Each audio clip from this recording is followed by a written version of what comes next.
8h18 sur iTélé. Jean-Luc Mélenchon est l'invité de la Team Toussaint ce matin en direct de Strasbourg. Jean-Luc Mélenchon, bonjour.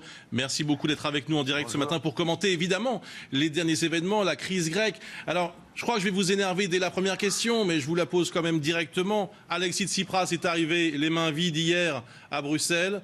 Est-ce qu'il se moque du monde ? Je suppose que vous attendez que ma réponse soit oui. Non. Oui, monsieur Toussard, je vais vous dire. Il est temps pour Alexis Tsipras et beaucoup d'entre nous de nous moquer de tous ceux qui ont inventé cette crise.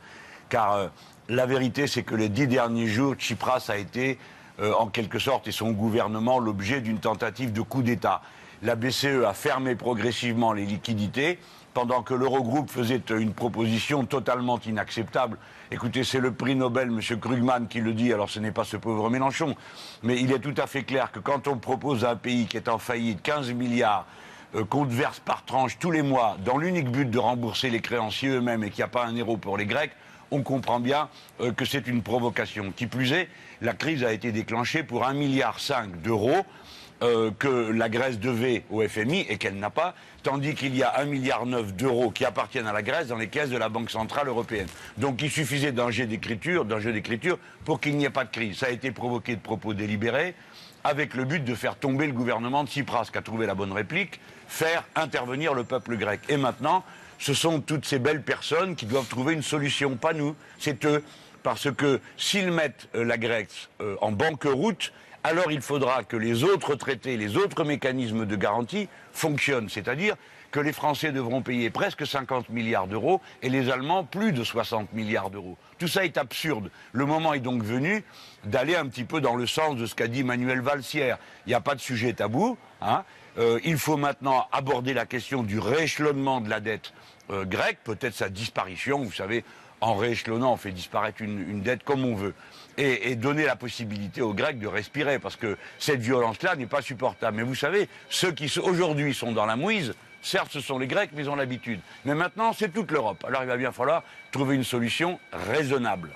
Ça, c'est le fond, Jean-Luc Mélenchon, ce que vous nous racontez, c'est votre opinion sur ce qu'est profondément cette crise. Mais il y a aussi la forme. Et aujourd'hui, la plupart des pays européens semblent exaspérés. Comment on sort de cette crise ? Les pauvres.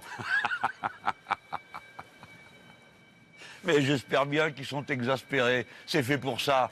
Parce que ça ne peut pas continuer, cette espèce de système où vous avez des gens prétentieux comme Madame Lagarde, qui a déjà ruiné notre propre pays, et qui vient dire « j'aimerais qu'il y ait des adultes dans cette salle », comme si les Grecs étaient des petits chenapans, ou bien la première ministre de la Lituanie qui dit « si les Grecs veulent continuer à faire la fête, ce ne sera pas avec l'argent des autres », comme si c'était la fête en ce moment en Grèce. Non, je pense que maintenant, tous les autres membres de l'Eurogroupe doivent prendre conscience du fait que la comédie est terminée. Maintenant, il faut regarder en face les réalités, que le monde entier regarde.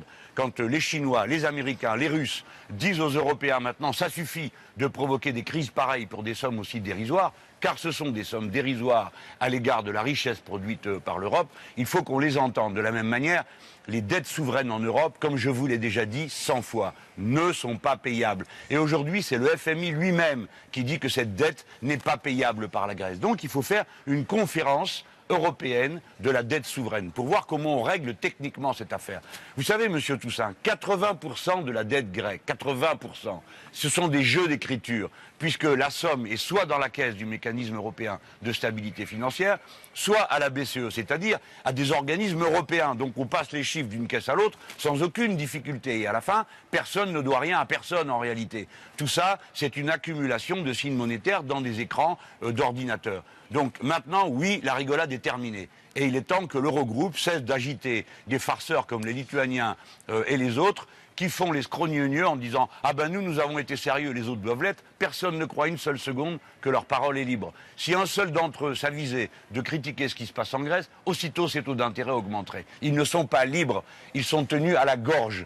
il est temps maintenant aussi pour le gouvernement allemand d'arrêter cette attitude absurde qui va détruire l'Europe une nouvelle fois, comme l'a pronostiqué M. Joschka Fischer, qui est à la fois écologiste et allemand, donc on ne peut pas le traiter de germanophobe, ni même de mélanchoniste. Et cet homme lui aussi dit, pour la 3e fois avec les meilleures intentions du monde, le gouvernement allemand risque de détruire l'Europe. Donc maintenant, du sérieux.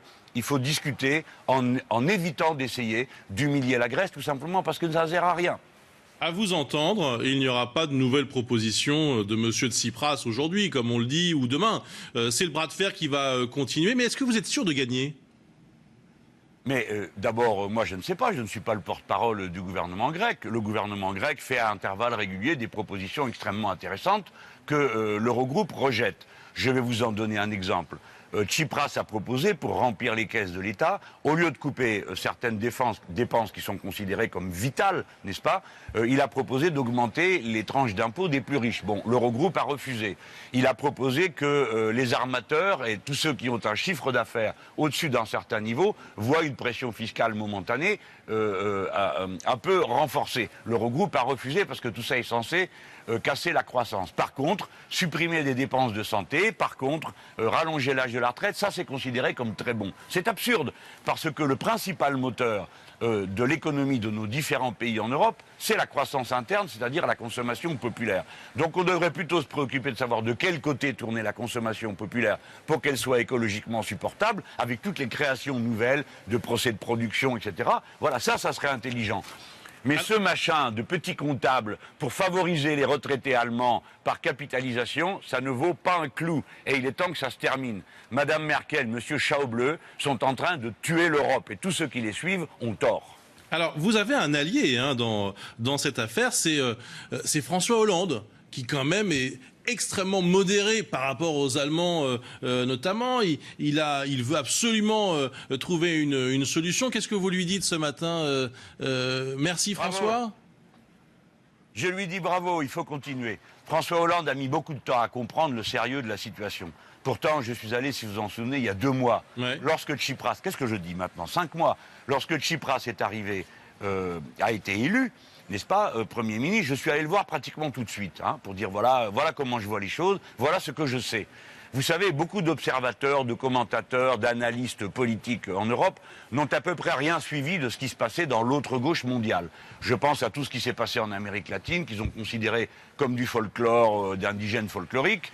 Puis ensuite, quand c'est arrivé en Europe, on a fait de ça une espèce de thème, si vous voulez, un peu un amuse-gueule médiatique.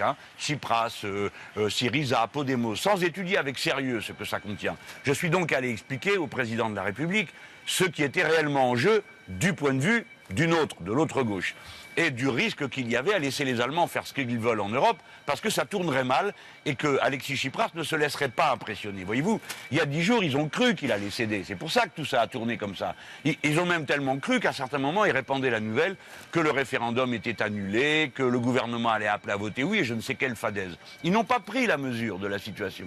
Si bien qu'ils arrivent à une absurdité, ils se trouvent maintenant devant un peuple entier qui dit qu'il n'est pas d'accord. Alors qu'est-ce qu'on va faire maintenant? On va faire l'Europe contre les peuples. Le mécanisme de punition qu'on a appliqué aux Chypriotes, qu'on a appliqué aux Grecs, on va l'appliquer à tout le monde. Vous avez vu même Mariano Rajoy, le Premier ministre espagnol qui commence à comprendre que ça sent le roussi pour lui aussi, comme François Hollande, lui aussi est en train de dire bon, ils ont droit à une discussion ouverte et sérieuse. Bien sûr, la méthode allemande est un désastre. C'est une méthode anti-européenne. Donc maintenant, il faut essayer d'autres méthodes. Eh bien, si François Hollande, pour une fois, saisit au bon la balle de sa chance sur la scène européenne, eh bien moi j'applaudis parce que je suis content quand la France est grande. Mais vous n'êtes pas inquiet, Jean-Luc Mélenchon, de voir toutes ces voix qui s'élèvent en Europe, en Allemagne, le vice-chancelier, il a dit dès dimanche soir, en France, Alain Juppé, Valéry Giscard d'Estaing, qui disent maintenant, bon c'est bon, on est au bout de l'histoire, il faut que la Grèce sorte de la zone euro. Vous n'avez pas le sentiment que là c'est en train de devenir d'une certaine façon, et pour certains, le sens de l'histoire? Ah oui, bah écoutez, tant pis pour eux. S'ils ont envie d'infliger à la France 40 milliards à payer, ils n'ont qu'à continuer comme ça. Parce que ce qu'ils racontent n'a aucune espèce d'autre signification que de propagande. Il n'existe aucun mécanisme juridique qui permet d'expulser la Grèce hors de l'euro et hors de l'Union européenne. Par conséquent, en parler ne sert strictement à rien. Absolument à rien. Et par conséquent, ce qu'ils sont en train de faire avec de tels propos, c'est de provoquer une crise encore plus grande que celle qu'on a connue. Mais je vous demande d'y réfléchir 2 secondes, Monsieur Toussaint, je suis sûr que vous l'avez fait. Si on fait sortir la Grèce de l'euro, est-ce qu'on annule sa dette en même temps? Parce que sinon, elle va être multipliée par 600 ou 700%. Donc de toute façon, il y aura une banqueroute. Alors comprenez que c'est absurde de dire que le remède au problème de la Grèce, de la dette grecque, c'est d'aggraver la dette grecque. Enfin tout ça ne tient pas debout. C'est pas comme ça qu'il faut se poser le problème. Alors maintenant que toute la droite européenne soit folle de rage, en passant par les socialistes allemands qui sont une variété de la droite, ou les socialistes de toute l'Europe, c'est l'ordre de la nature. Ces gens-là sont tous à droite. Ils sont tous pour que les peuples payent, et ils ont une peur énorme que le peuple intervienne dans l'histoire européenne, mais trop tard, c'est fini. La machine est lancée, exactement comme en Amérique latine, elle l'a été il y a plus de 15 ans. C'est parti d'un endroit, ça passe à l'autre, et ainsi de suite. Prochain rendez-vous, l'Espagne. Suivant rendez-vous, la France. Un après l'autre, tous les peuples d'Europe vont se mêler d'Europe. Et à ce moment-là, tous ces petits comptables disparaîtront de la scène. Enfin, moi, je l'espère, parce que de toute façon, sinon, tout leur truc va s'effondrer. Est-ce que vous croyez que ça va me faire de la peine de voir leur truc s'effondrer? Non. J'essaye de dire, tâchons de trouver une solution raisonnable. Vous êtes au courant que c'est l'extrême droite qui gagne dans toute l'Europe de l'Est, toute l'Europe du Nord? Qu'est-ce qu'il a à dire de si intelligent, M. Sigmar Gabriel, le prétendu socialiste allemand qui est au gouvernement avec Mme Merkel, lui qui n'est même pas capable de contenir dans son pays une montée des néo-nazis, hein? Qu'est-ce qu'il a à dire? Celui-là va nous faire la leçon? On plaisante. Merci Jean-Luc Mélenchon. Merci à vous d'avoir été notre invité ce matin. Bonne journée à vous. Sur iTélé en direct de Strasbourg, où Alexis Tsipras sera tout à l'heure. Il sera évidemment au Parlement européen. Oui, oui. Et vous allez l'accueillir avec un sacré moment. Vous allez l'accueillir avec des applaudissements ça va être ça? Bien sûr, je vais l'applaudir à tout rompre. Et je pense que je ne serai pas le seul à l'applaudir de cette façon. Nous allons passer un bon moment. Ce qui va surtout me plaire, c'est la tête des autres. Les Juncker, les Martin Schulz et toute cette bande de socialistes et de droite qui étaient là à hurler, qui voulaient le oui, que sinon ça serait la catastrophe et tout. Allez maintenant, bon appétit les amis. Merci beaucoup Jean-Luc Mélenchon. Bonne journée à vous. 8h30, le journal sur iTélé.